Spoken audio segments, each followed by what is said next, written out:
Thank you, everyone who has come to this event.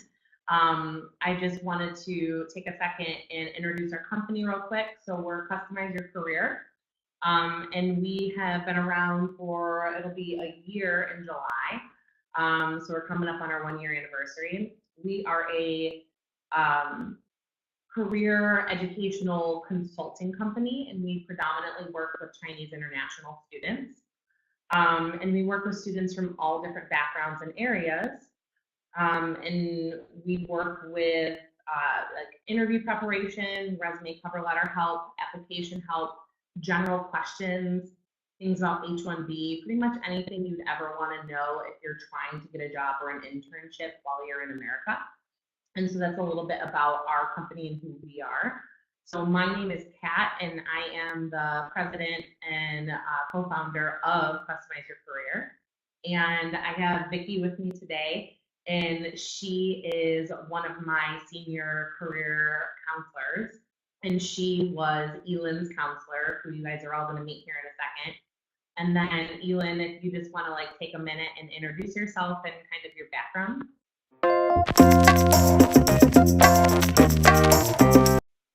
Okay. Hello, everyone. My name is Yilin. My English name is Nick because it's my nickname, so I like call myself Nick. And I was graduated from Indiana University, Bloomington, studying finance and tech management when I was undergrad. And then I go to Houston as a manager assistant for like a year.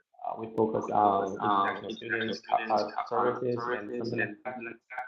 And then I realized that data is changing the world because everything you have to use data to make more business value for the company. So I decided to choose systems as my master's degree. So I come to American University, college study systems. I learned a lot of tools such as R, Python, and how to coding, how to talk to customers. I have a half year in paradigm management as a technical intern to practice my field. And at the end of last year, I got the interview with Salesforce, and right now I got the offer as a Salesforce. The position is platform specialist, and I'm going to take the offer start at July 9th. So it is pretty much all. Thank you for joining us tonight. We're super happy to be sharing this success story with everybody. And we're really happy and proud of you and all that you've accomplished over the course of, it's been like the last 9 or 10 months, I think, almost. Yeah. I've known you since about like August of last year. So just kind of like a little bit of background for anyone who doesn't know, Salesforce is a Fortune 500 company in the US, and they are like one of the fastest growing, I guess, because originally they were a startup. So they're one of the fastest growing, like what you would call startup companies, and they've already become a Fortune 500. So they're right up there with the ranks of like Uber and Apple and some of those other large companies that haven't been around for a really long time, but they're just growing tremendously. They're the #1 provider of CRM software and tools, which is like customer resource management. So all about like building databases for companies to be able to have access to all the customers that they work with within their business. So what we're going to kind of do is just sort of like walk through Elin's experience. And I think I just kind of want to start with start back from the beginning. So Elin was kind of one of our first clients that we worked with, and I've known him since August, and he graduated this past December. And when I started with him, and everyone always starts kind of somewhere different, but do you kind of want to tell us a little bit about some of the areas that you felt like you were having a hard time with and why you sought out a company like ours in the first place? I would like to say I try to do job searching before I met you, and there's a lot of difficulties because you have to like I try to apply different jobs online. I spent thousands of random packets like 4 years, and none of them return me back. So this is probably the most biggest challenge for me before I get interviewed. But after that, I realized that I talked to Vicky. She told me you have to understand how the U.S. market works when they hire people. So I believe that before you enter a game, you have to know the rules and follow the rules. You can play the game better. So this is why I believe that I talked to you to get a better resume, to know how the HR process every single hiring will help me. And this is also why I choose CYC as my to help me, to consult me, get a better job. Background-wise, sort of what Elin and I have worked on over the course of like the last like 9 or 10 months. And of course, like the bulk of our work was probably done between, I would say, August and December, or like August and November. So Elin was kind of already in an internship. At one point, there was a possibility for him to, go full-time potentially post-graduation. So we were like working a little bit with that, and then we were working with job searching in general. So Elin and I went through like a standard like resume revision, cover letter revision. We worked with kind of almost like an assessment where I went in and I just gave him an interview basically. So I still remember sitting in that office that day and giving you this interview, and you were like, oh my gosh, like I'm really struggling with these commercial awareness questions. I don't know anything about my industry. You still remember that. And I was like, that's okay. Like most people think, oh, I just need to know like what I'm learning in school and that's going to be enough. But then they don't understand that a company that they want to go into isn't an educational institution. So they really have to like make sure they know about the company, know about the industry, what's happening, what's current, and then of course, like we went through all the other kinds of questions, like behavioral questions. We went through kind of like building stories and like making a lot of your work that you have, including your extracurricular activities, be able to fit into your answers as you kind of like built these like models to be able to answer these questions. And if you want to kind of give like a little bit of background or feedback into how the process felt for you, like if you have to think about like where you started and then like 1 month in, 2 months in, 3 months in, what was that like? What were the changes that you were seeing? I want to say last August I saw you. The first time I saw you, all I know about the interview is to prepare a couple like stories and make eye contact with the interviewers and try to be yourself. But after I met you, I realized it is right, but not the whole thing. I would like to say thank you very much for like classify every single question. Like tell me what kind of question when the interviewer asks these questions, what kind of things they are trying to dig. You have to answer in this way. So I believe the first month, what I learned from you is these things. You give me a list, you show me lots of questions, and I try to classify all those questions into different fields and try to like make my story better. So the whole first month, this is what I'm trying to do. And at the end of the first month, I got a phone interview, which is pretty well because they asked me these kind of questions, and I answered them pretty well, even though I didn't get offered, but I feel like better than before because I try to follow your track, what you just told me, and I can see that the interviewers look at me pretty happy because they know I believe they got the answer from me. So the first month is pretty much like to make me sure this is the right track. I want to follow you. I want to listen to you. I want to learn more from you. Make me more confident during the interview. And after that, because it is my last semester and I don't have too much classes, I have more time to do the job searching, to do the job day.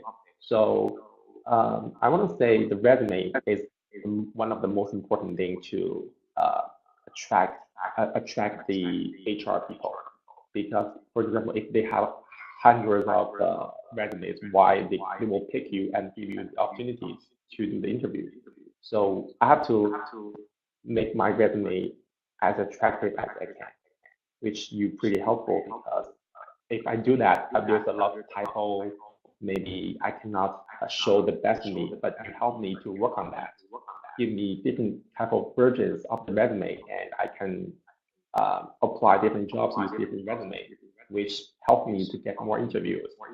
And the resume is one of the most important thing, and you have to. I remember during that time, every single day I just try to write a little story and tailor them into a couple of sentences and send them back to you to show maybe you can help me to make them better. But that is the most difficult part for me, because try to make up some stories about my experience. It's really hard, because I tell a story is easy, but tell a story in a professional way is pretty hard. So this is the most important part during the whole job searching. And the last phase, I believe, where I get the Salesforce interview, it is like 4-round interview. It's lots of pressures, and I believe during that time you don't have too much to teach me, but I would like to talk to you, because you always give me lots of confidence that tell me you can do it. You can do it better than you believe. So I think that during that time it is the most important things to other than maybe the professional things, how to coding, how to do the behavioral questions. Confidence is more important during the whole interview. So yeah, I believe this is how I got offered. I pretty appreciate what you did to me. So I'm happy. You're very welcome. We can't show up and interview for you. So if you hadn't been working really hard at it, if you hadn't taken the initiative to seek out, I could have given you information and you could have just ignored it. Or, you know what I mean? So it's really just kind of one of those things where you had the trust in us to be able to work with us. And even when, the very first interview, you didn't move forward to the second round, but we were like, that's okay. There's going to be so many more interviews. And a lot of it was just kind of breaking down the barriers or the stereotypes around interviewing in the US and getting you comfortable too with rejection in general. So if you didn't get an offer or you didn't move forward to the second round, and listen, that's okay. There's always going to be times when you are going to get what you're up against, and you could be up against thousands of other people and you don't know who they are or how they're or how they're representing themselves. So you can only work on what you can physically work on, what we can see. We can't do anything about anybody else, right? And I think confidence, you were talking about, so much of that is really important, because the confidence factor, Americans have it in spades, which basically means they have loads of confidence, even when they shouldn't have confidence in what it is that they're doing, because they might be horrible at it. But I find that as I work with a lot of Chinese students, they tend to be a little bit more reserved or cautious about talking about their strengths and hesitant to talk about weaknesses and areas that they need to improve upon. And that ends up being, something that I find I have to really focus on a lot, is the confidence building when I work with students. So I'm glad that you brought that up as a really important part. I think it is.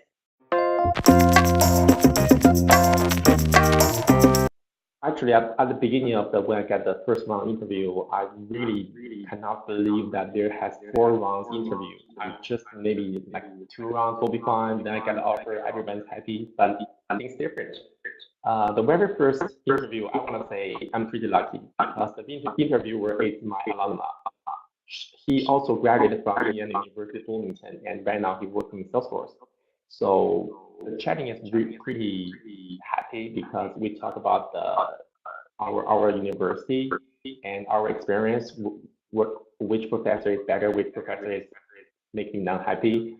And also we talk about Salesforce a lot, the culture, because Salesforce is pretty great company because they try to like donate more money and the labor resources back to the community to help them become better. So this is, I believe that most of the employees in Salesforce believe that they have to give more things back to the community instead of themselves. So this is how I try to talk to the interviewers. I believe he's the kind of person like that. And I want to show them I'm this kind of person as well. So I want to say I'm totally fit in this future, in this culture. So the first one's pretty awesome, and it took like 20 minutes. And at the end of the interview, he told me what time you wanted the next round. So I understand I got the next round.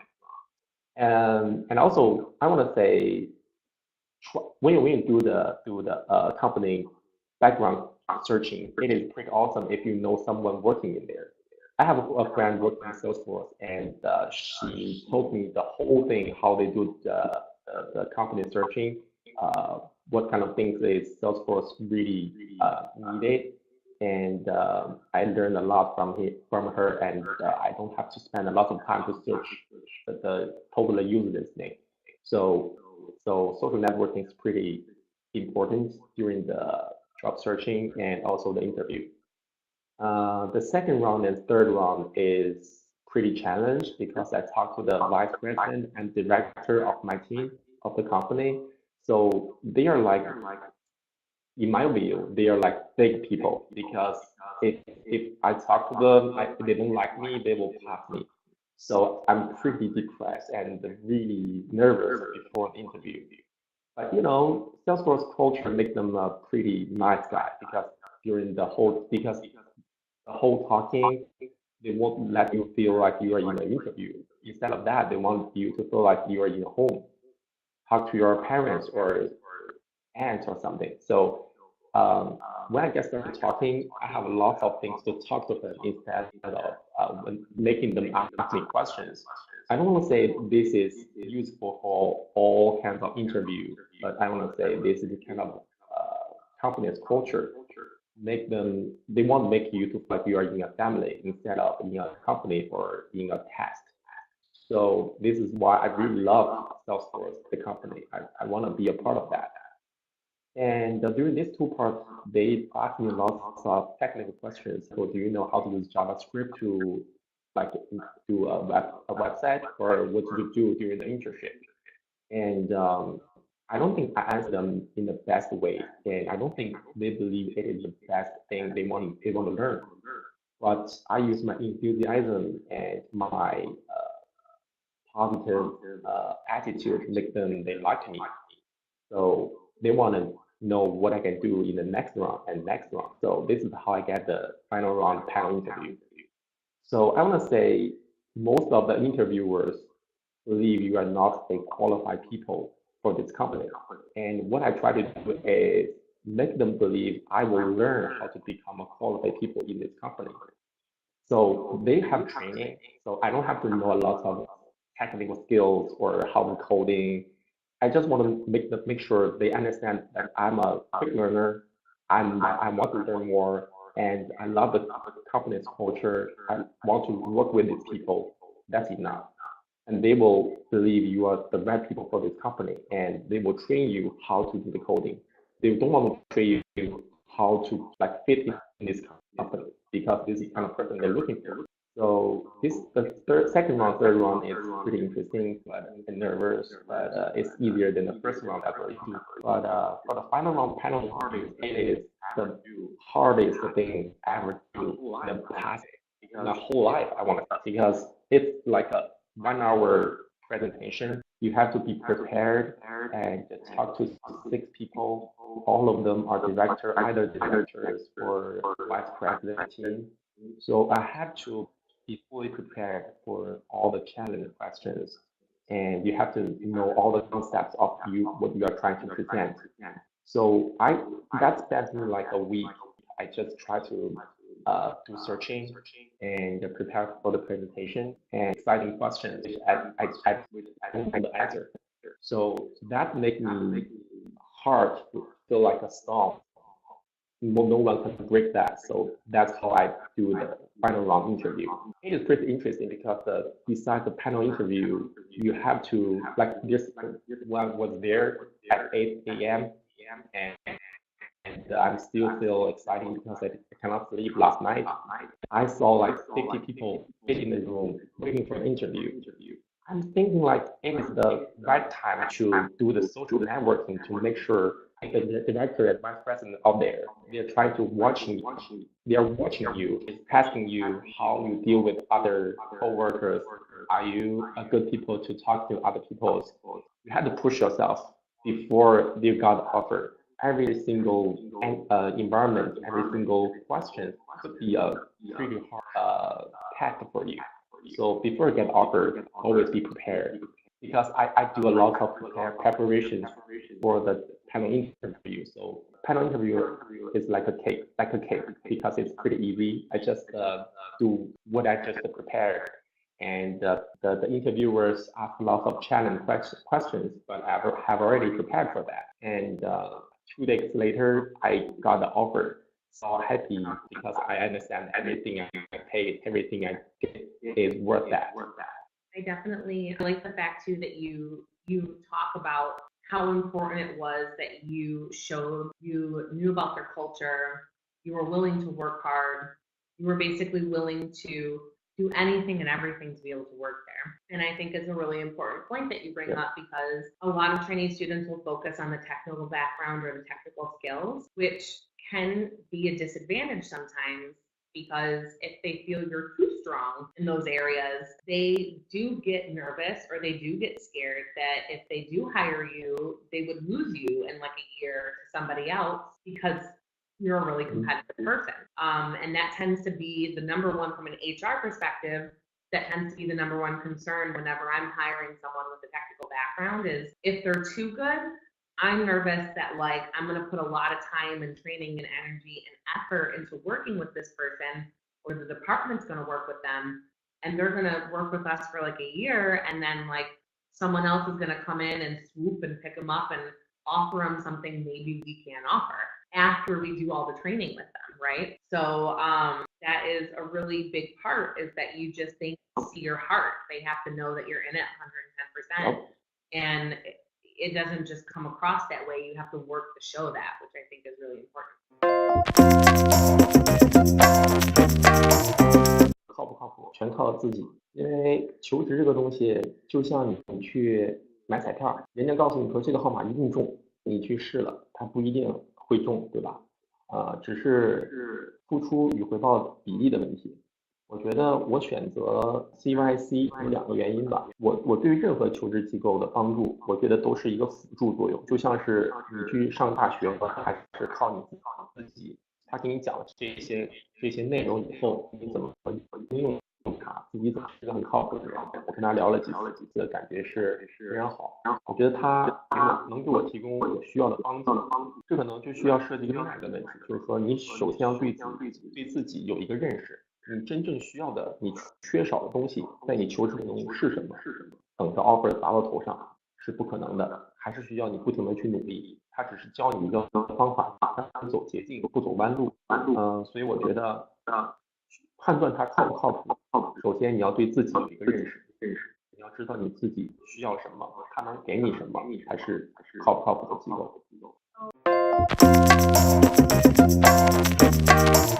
求职过程中，我觉得最大的困难就是你能不能拿到一个 interview。我认为在这里所有的同学肯定都是对求职会有一定的认识。只要你能坐在面试官面前，你就一定能表现出最好的你自己，而且面试官一定会喜欢你。但是如何才能拿到一个面对面试官的机会呢？这个是最重要的。首先你要有一份很亮眼的 resume， 有100份resume 摆在 HR 面前。你凭什么能让 HR 给你这么一个机会来拿到这个 interview？ 这个是关键，也是 challenge 的。所以说你一定要确定你的这份 resume 跟你去申请的这个机会，这是最重要的。我相信你如果能拿到10个 interview， 你一定会拿到一个 offer。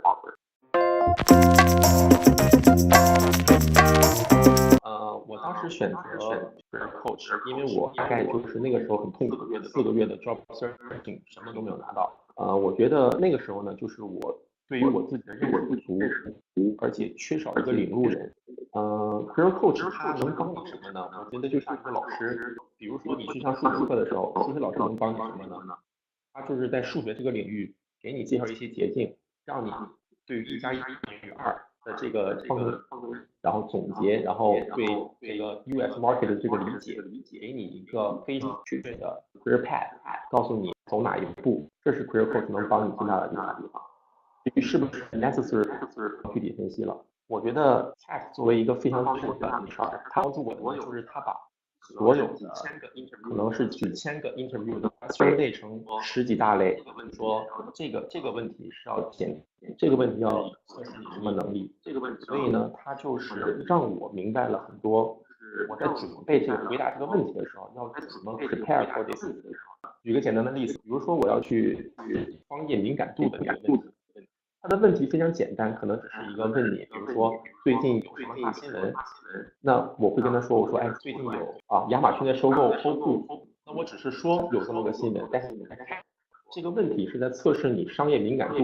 那你在说 Amazon 收购 Whole Foods 的同时，你要说这可能会给 Amazon 制造一个什么样的商机，或者给 Whole Foods 制造什么商机，或者给其他的产业制造什么商机，这才是 HR 需要听到的东西。所以说，你准备这些问题的时候，可能是表面的回答了这个问题，但是并没有去真正的回答到 HR 想听到的东西。这就是CYC 或者是能够对我最大的帮助。我知道了是 HR 背后的故事，让我知道了如何回答问题，才能够让 HR 知道我是一个 right person。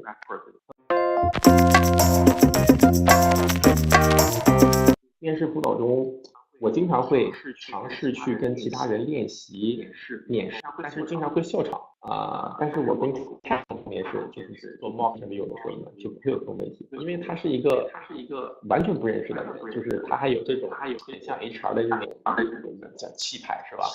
所以跟他面试的时候，是让我身临其境的有这种感觉，而且呢，他能辅导大的地方就是比如说你哪方面说的不对，说的不好，他会立刻给你 feedback。内推是什么情况呢？导师他有那个 network， 他可以帮助大家做一些推荐，可以打电话推荐，或者说是发邮件这种形式。但是内推这种事儿呢，就是说，首先你得是对于这个你的职位跟你的这个情况跟这个公司是很 match 的，同时呢，就是这个公司的 recruiter 他是认可你这一方面的，所以内推会成功的可能性是这么定义的。但是这种内推的成功率一般来说是通过你联系的什么样的人，然后具体的话你自己的实力、你自己的情况，还有这个关于这个具体职位和公司的匹配度是不是100%OK， 这种情况下的话才能达到内推这个效果。然后一般来说，你们要去找的那个内推的人最好是那个公司当中有一定权威的人，不管是 CEO 啊、Director 啊，然后或者是 HR 相关的人士。和内推是他们美国人对花高成本、花时间去做这些事情，他们有自己的那个关系网，可以直接跟 HR 说，你们就可以拿到面试。但只是拿到面试哦，它不是说内推一个你就可以拿到职位了，只是说你们可以更快的去拿到面试，然后呢有这个机会能跟公司里面的人见到，或者说 Skype 或者打电话聊上，让他们更快的就是去了解你个人的情况。但后面你们面试的这个具体的发挥如何，还是得看。Referrals are very dependent upon who refers you. In China, when you get a referral, it can pretty much always guarantee you an interview, and sometimes it can guarantee you just a job in general, right? In the US, a referral is more of, I can kind of like cut your resume to the front of the line, but other than that, I can't guarantee that if the resume doesn't fit the position, you still won't get an interview. And even still, if your interview skills are poor, referrals aren't going to matter, because even if you do get the interviews, you still won't pass them. So referrals, while they can be somewhat helpful in the US, it's really going to be only quality referrals are going to be the ones that are important. And those are the ones where you have a genuine connection in the company. You are the right fit for the position. You're not trying to force yourself. to be the right fit, and that is very, very different. You want to be really careful with referrals. 买内推这种情况是不存在的啊。No, that does not exist. 美国人不会给你们去开后门，那这个真的是不存在的。然后他们有的是价格会比较高，但是这种情况就是你知道的，现在美国他们通过人的话也得看大家的实力和情况，不是说你有钱就能去的。我想说，我在找第一份工作的时候，就是我的 resume 任何东西都没有。但是呢，就是实习 full-time job 是一个完全不一样的东西。找实习会比找 full-time job 会，建议你要做的就是让你的经历resume 尽可能的丰富，然后把你的简历写好，找到 right position， 你就能够拿到这么一个实习的机会。并不是说买这么一个机会，你就一定能够对你以后的 full-time job 有帮助。可能这个实习跟你以后要做的 full-time 完全不相关，但这个期间你在找实习的过程中，你所学到的一定的真正能够帮助你拿到 full-time job。对，主要我们有经历是为了一个成长的过程，不是说就是简历上好看而已。就是你们简历上面要放东西，也是为了之后能真正去一个就是好点的公司里面工作。就只是说好看的话，你之后在面试的时候 recruiter 会很明显的看出来你这个经历是否真实。